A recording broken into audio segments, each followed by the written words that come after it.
She is too fair for any man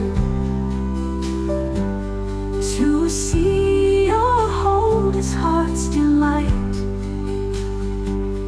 Fairer than queen or courtesan, or moonlit water in the night.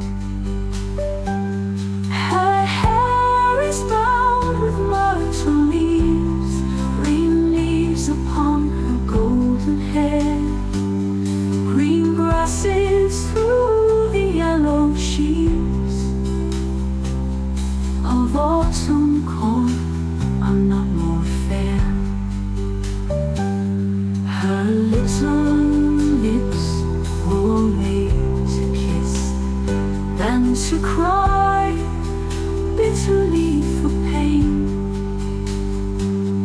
are tremulous as brook water is, or roses after evening rain.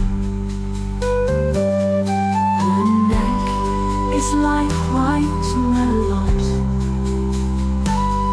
blushing for pleasure of the sun.